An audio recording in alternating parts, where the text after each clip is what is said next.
Welcome to Whitetail Rendezvous, hosted by Bruce Hutchin. I'm so happy you've joined us today, and you're going to find out a lot about whitetail hunting on the show. This is Whitetail Rendezvous, episode number 341. On today's show, we're going to be talking with Marc Olson. What's so special about Marc? Well, for 28 years, he's been hunting whitetails in Iowa. For the last 2 years, he's been a pro staffer of Whitetail Stalker. He loves to get kids involved in the outdoors, and he loves to do all-day sits during the rut or when a cold front has just passed. He loves to have his kids sitting in the stand and doing some filming for us. Yes, he gets the whole family involved. Great show coming up. It's never too early to think about food plots. Whitetail Rendezvous has an ebook for you. Just simply text 33444 food plot to get your copy. Welcome to another episode of Whitetail Rendezvous. Hey, we're heading out to, I believe, Iowa. Marc, are you from Iowa? Yes, sir. All right. We got Marc Olson on the line this afternoon. Actually, it's evening out here in Colorado. And Marc's on the pro staff for Whitetail Stalkers. And Marc's going to share what it means to be a pro staffer. Marc, welcome to the show. Thanks for having me, Bruce. Well, it's going to be fun. And like we said in the warm-up, we're kind of just talking about, pro staffs and kids in the outdoors and your love for filming and archery hunts and everything else that goes along with hunting. So let's get to it. Let's start off at why are you on pro staff at Whitetail Stalker? Well, I got to become pro staff at Whitetail Stalker because it kind of lined up with me as who I am. Big thing is faith.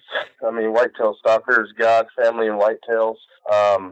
Obviously God first, then family, and then whitetails, and that's kind of lines up with me really well. So. And how did you get involved? Tell me the story.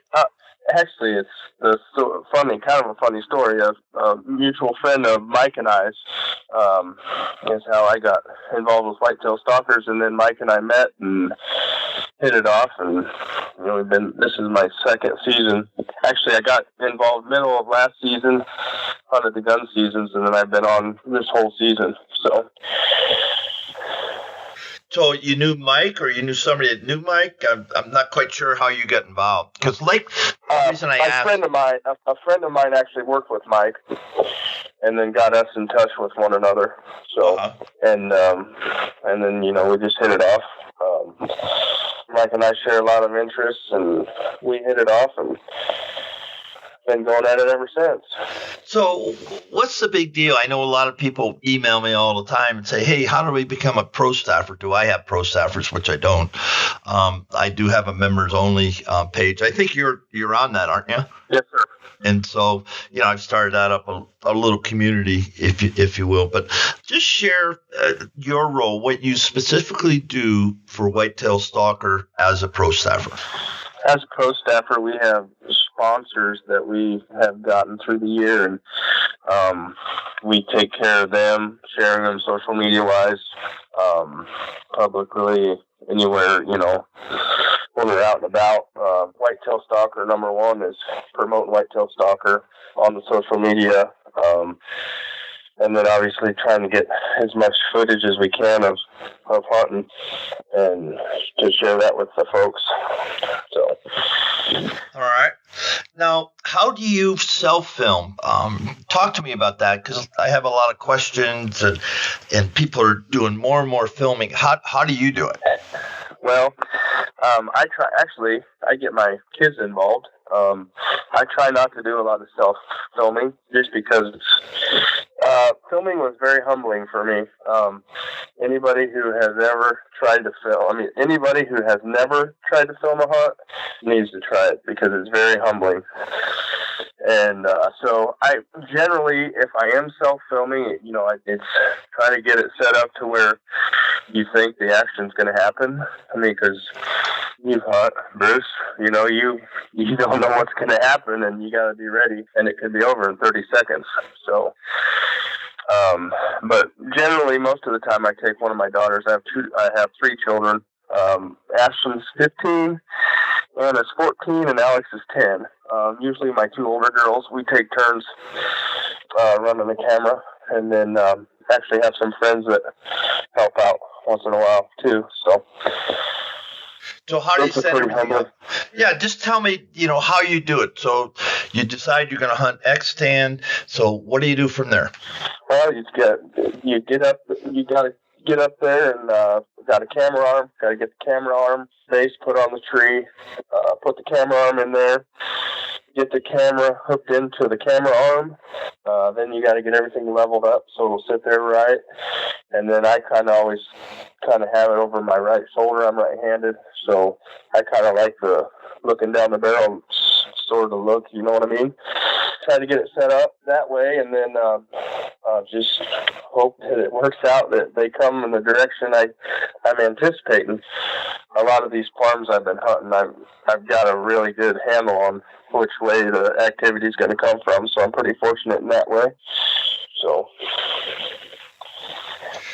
how long you been hunting the same properties? Probably, I don't know. I've got some properties I've been hunting for 10 years. So that makes it really nice when you're by yourself trying to set up. Now, do you have all the bucks named? Some of them, yeah. We do. I get into that a little bit. I'm not big on that. What I like to do is pick one out that's a shooter. I mainly gear towards mature bucks. Doesn't matter how big the rack is, as long as they're mature. Sometimes once in a while you'll get one that's mature and has a big rack, or it might be mature, but like this year I shot one with my muzzleloader that was a mature buck, but didn't have a very big rack. So. Now, how do you know it's a mature buck? You've seen a buck come down the trail, and all of a sudden you say, "Oh, that's a shooter buck because it's mature." What does that mean to you? I'm just looks at the body. They got a sway back, big belly. Their neck comes down in their chest. It's not. It comes out like on the brisket line. It's lower on the deer. They just got a bigger. They look like a steer basically. You definitely know when you see one. Yeah, I can attest to that. But a lot of people don't understand that. And hey, I've shot some big rack bucks that I should have let walk. Oh yeah. It's just, all of a sudden you go, oh my goodness, boom, and you go, oh man, I got excited. And I'm guilty of it. I'm trying to get better, folks. I really am. But I get excited. And if I don't get excited when a deer shows up, then I guess I got to go bowl or something. That's right. If you don't get excited, you need to quit doing it. I agree. But yeah, that's what's nice about the cameras nowadays we have available to us. You can know what's there. So when you see a deer, I like to pick out rack characteristics that I can see, from a long distance and know which deer it is. If it's not that deer, then you don't pick your bow up or weapon up. I'm really, really pretty good at that. I hold true to that. If it's not a specific deer, I don't harvest it. So. Well, that's a good thing. Let's switch it up. And one of the things you said you're passionate about is getting youth in the outdoors. What does that mean to you? That's a huge part of my life. I've been fortunate enough myself to shoot several decent bucks, and now I've got, my oldest daughter's 15, sharing her first hunt. My 14-year-old doesn't really care to hunt, so that's where the camera part comes in with her, so we can still share the outdoors together. And then this year I just filmed my 10-year-old shoot his first turkey and deer this last season. So, it's just watching these kids and, not only my kids, my buddies' kids, my nephews, my nieces, basically anybody's kid. With me, it's just as much, I get just as much excitement out of that as I do shooting the animal myself or the turkey myself. That's nothing better than seeing those kids smile after they've harvested an animal. And, my son learned the hard way this year, youth season, about how hunting works. He actually missed a buck, a really nice buck, And then later on, he harvested one, just a small buck, but it was still his first deer. But he learned how that, it's not all about just shooting something every time you go out. So that was tough for him to experience, but he did a good job. Now, do you belong to youth organizations, or you're hunting, hunting ed instructor or anything along those lines? I am not involved right now.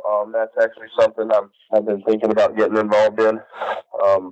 But at this time, my involvement's just with my children and close friends, family and friends type of stuff, So let's talk about when you're a sponsor. You mentioned sponsors. Now, how does that work? Do they give you gear? Do you buy the gear? What does really a sponsor mean of Whitetail Stalker? Some sponsors, do give you gear, and some sponsors sell gear to you at a discounted price. It just depends on how it's set up with them. So does Mike or Shannon Sitton or Justin find the sponsors, or did they just call you guys? Yeah, they search them out. Mike searches them out. Shannon and Justin, they'll search them out, and then we go from there and see how it's going to work with the team, and if it's going to be a discounted or a free product, depending on how it works. And then that's where social media comes in, where we have to share. That's part of the deal when you get a sponsor, is sharing them on social media and spreading the word about their products. Now, if somebody wants to get a hold of you, how do they do that? They can go to Facebook, Marc Olson, or Marc Olson -Whitetail Stalker. So you're not on Twitter or Instagram, Snapchat, or any of those? No. How many followers do you have on social media? I'm not exactly sure how many I have. I haven't actually looked into that, to be honest with you. Yeah, I know the main page, they've got over 28,000. So you guys are, getting some traction in the social media world. Say in the warm up, you asked me a couple questions. I said, hey, save those for the show. So we're going to take a little segment here, and Marc Olson from Whitetail Stalker is going to ask Bruce Hutchin, the host of Whitetail Rendezvous, a couple questions. Yeah, Bruce, question I had was, how did you get involved in doing this, and what led you to the outdoors? And folks, Mike Grandstad did an interview. He interviewed me, so a lot of these questions are going to be redundant, but it's fun to talk about it. I started hunting when I was about 10 years old. I had a single shot, pulled the hammer back, 20 gauge, and I shot rabbits and squirrels and rough grouse and mice and rats and stuff like that. And I just love hunting. Nobody in my family, well, that isn't true. I had an Uncle Henry that basically was a subsistence hunter way back in the 50s. They ate what they killed. And having said that, he taught me a lot of stuff, but the biggest guy as a young kid was Otto Knight out of Foster Center, Rhode Island, and he took me hunting, and he took me trout fishing. So he taught me how to fish and how to hunt. And that's the one thing. I love sports and other activities, but I've been a hunter all my life. And just like I said earlier with Nick Albanese, it's the joy of the hunt. That's what I enjoy. I've been blessed to travel from Ungava Bay to Iliamna, Lake Iliamna, and Upper and Lower Tarlock creeks, and raft all through Alaska. Anyway, I've been able to do that, but it's the joy of the hunt. It's the adventure. Yeah, I like shooting stuff. I like putting critters on the ground, but that's a small part of the whole journey. And if you're hunting for any other reason than hunting for yourself, hunting for food, and hunting for the pure joy of being out there, think about it. If hunting's a job for you folks, I get that. If that's your job, then you got to treat it like any other job. And unfortunately, sometimes you miss the joy because you got to hunt, especially if you're filming. You might hunt 10 days straight and never see a buck, and you got a deadline, and you got to put something on film, or you wasted 10 days. It's tough. It's really hard. But I got in. Whitetail Rendezvous started March 15th of 2015. We're coming up on 2 years, and I'm excited where we're going. We're just getting started. I'm just getting started with this, and it's going to be a heck of a journey. I'm glad we're tied into Whitetail Stalker on the social media side, and we're going to leverage and grow both our brands. Yeah, that's going to be great to grow together. So what's your favorite place to hunt? In the woods. What's the favorite place you've been in the country to hunt? I can't answer that because I've seen sunrises on both coasts. In all. Yeah. I haven't gone to Africa yet. I'll get there. But I think of when you said that. I think I was laying out in the field with 500 rags, snow geese rags. Sun comes up, and the din of having over 25,000 snow geese over your head. That's a memory. But so is sitting in the tree stand in Buffalo County and the sun's coming up and it's just breaking the horizon and the owls are hooting or the turkeys are yelping or whatever they do. And, or sitting in a tree stand and being real quiet, real still, and a squirrel's scratching for nuts and stuff, and then a goshawk or redtail or pick your type of hawk, just swoops down. You can hear him swooping down over your head. You can hear the wind coming off his feathers, and he just rolls that squirrel. And so, those are memories. Here's another memory. I was up, outside of Sundance, Wyoming, and we're hunting mule deer and whitetails. There are a lot of whitetails in Wyoming, and antelope. So I'm sitting in a big cottonwood. All of a sudden, I hear this bird land. I look up, and it's a golden eagle. And he looks at me, and I look at him. We're two hunters. He was looking, for a fawn or a rabbit or whatever, and I was looking for a deer. But hunting is a connection. One, with God. Two, with the environment, and three, hunting gets me in touch with myself. Yep, I agree. The things we see out in the woods, sitting out there on our perch, wherever it is, like you said, laying on the field on your back looking for geese, or up in a tree stand, or in a box blind. I mean, there's nothing better. Nope, there isn't. So let's get back. How do you get yourself ready for the hunting season? What do you do specifically with your gear, with your bow? How do you get ready for the hunting season, Mark? A lot of practice. Practice a lot with my bow, and then let's see, probably August, late July, August, start just thinking about where I'm going to be working on stands, moving stands, getting stands trimmed up, starting to gear up for the season, and then about August 1st, start running trail cameras.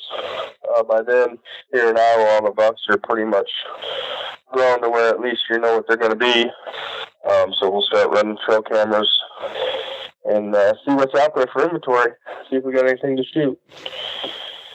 Have you ever had a year when no Mr. Wonderful showed up? You didn't get any mature bucks on the trail camera? Yeah, it happens. We had EHD hit here a couple of years ago, and it was pretty tough. But usually you can find, like I said before, it's not all about the antler size. Usually you can find one that you can get to harvest. But yeah, definitely have years where you don't have anything to look at or to go hunt. But there's always that chance where you got to be out there. You might have something pop in from a couple miles down the road. So my theory is you got to be out there to shoot one. So you can't shoot them from the couch. What's your strategy for the rut? By that, I mean, are you hunting, early October, Yeah. And then during the chasing phase, and then the seeking phase, and then the lockdown? Explain a little bit about, hunting the rut, and then we'll give a shout out and wrap the show. Okay. For me, this is a part-time job for me. I work full-time, so basically whenever I get a chance, as long as we got good weather and the temperatures aren't really hot, come late October, I start hitting it pretty good. And then, all the way through November, I hit it, no matter what stage of the rut it is, because you never know when that, if it's locked down, you never know when he's going to break off of that doe and get on his feet and go, searching for the next one. So my theory is, any chance you get, you need to be in the woods that time of year. If you could just pick 5 days during the rut, what 5 days would they be? Oh man, that's a tough question. Yeah, I know. I've tried. I've tried the first week, but honestly, probably the 7th, 8th, 9th, 10th, right in through there. That's pretty good. But like I said, no matter what, if I have a tag, I'm going to be out there. It doesn't matter what the day is. So, what's your take on the moon phase? I don't really follow it a lot. I mean, I definitely know it does affect, their movement and their patterns. But like I said before, it goes back to my theory. My theory is you got to be out there no matter what. Because I only have a certain amount of days off with work, so I got to go regardless of the moon phase. So. How about hunting the front? Yeah, definitely hunting the front. I definitely try to hunt the fronts if I get a chance. Cold snaps. A few years ago, I shot a really nice buck with my muzzleloader, and it was actually a seasonably warm December. I shot him the last week of December, and it was our first cold day we had. When I say unseasonably warm here in Iowa, it was like 30s, above freezing. And that time of year, it's not like that here. And I think that day the high was like 15 degrees, and they were on their feet, and I was able to harvest him a little bit before dark in a food plot. Now, let's just spend a couple of minutes on food plots. How do you decide where you put your food plots, and how large are they? Well, basically just kind of the way I try to do it the way the deer naturally move through the property. Put them where they want to be, if you can. And then my theory is bigger is better, so as big as you can make it. Like here in Iowa, I mean, we do a lot of bean plots. If you do anything smaller than 2 acres, it's going to be destroyed before a season is even here. So you have to make them as big as you possibly can. So do you rotate your crops, or if it's a bean field, then you're going to... No, we generally plant them the same year after year, so... Does that work out pretty good for you? Yeah, yep, so far. We have one that, one of the main farms I hunt, it's a good friend of mine. We have one plot that's been beans for years, and it works out good. Yeah, I like late season hunting over beans, and I've got pictures of one farm I've hunted in Iowa, and just hundreds, when it starts getting cold, and there's just literally hundreds of deer on these fields, and they're large fields. But it's just, hundreds and hundreds of deer. Yeah, that's amazing. It's unbelievable to watch those food plots work. When you see, the numbers you can see, it's just awesome. We actually had a spot this year. We had a food plot, and they had planted beans in a pasture, and the deer were actually eating this volunteer grass that was coming up out in the beans. Wasn't even going to the food plot, so it really put a wrench in our hunting tactics. So it was kind of interesting to watch the deer move, how they use different food sources. Actually learned a lot from it this year. So. For people that don't understand volunteer grass, what kind of grass is that? It's just like ryegrass, like pasture grass, whatever was in the pasture, orchard grass, whatever's in the mix. It had just come up volunteer after they had harvested the beans, and they were hammering it. Is that late season or? Yeah, late season. No, it was late season. It was after December because, we had another mild year this year here in Iowa. So after the harvest, everything kind of greened up, and it was pretty interesting to watch because we couldn't figure out what in the world was out there that they were eating, but they liked it. So. Well, Mark, we're at the time of the show. You get a couple minutes to give shout out, and then we'll wrap the show. Yeah, I'd just like to say shout out to the Whitetail Stalker guys, Mike, Shannon, Justin, and the rest of the crew. Really enjoyed being a part of that team, being around those guys. It's a lot of fun. Anybody else? No, I think that's good. Okay, how about some of your sponsors? Some of our sponsors, Outdoor Pro Gear, Element Arrows, Trees and Camo, and of course, Whitetail Rendezvous. So. Well, Mark, I really appreciate you taking the time this evening and sharing some insights about the things that you love about hunting and, of course, the Whitetail Stalker crew. So on behalf of thousands of listeners across North America, thank you, sir, for being on the show. Thank you, Bruce. It was fun. Hey, tune in for the next episode of Whitetail Rendezvous. We're going to hear from Mike Grenstad.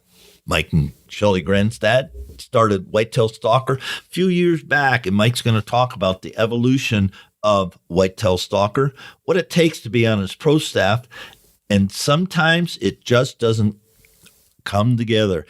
And that's a recap of his 2016 hunting season. Stay tuned. It's going to be fun. Thanks for joining us. Be sure to tune in tomorrow for another episode of Whitetail Rendezvous, where you can listen and learn from the experts so you can be more successful on your next hunt. Until next time, listen, learn, and succeed.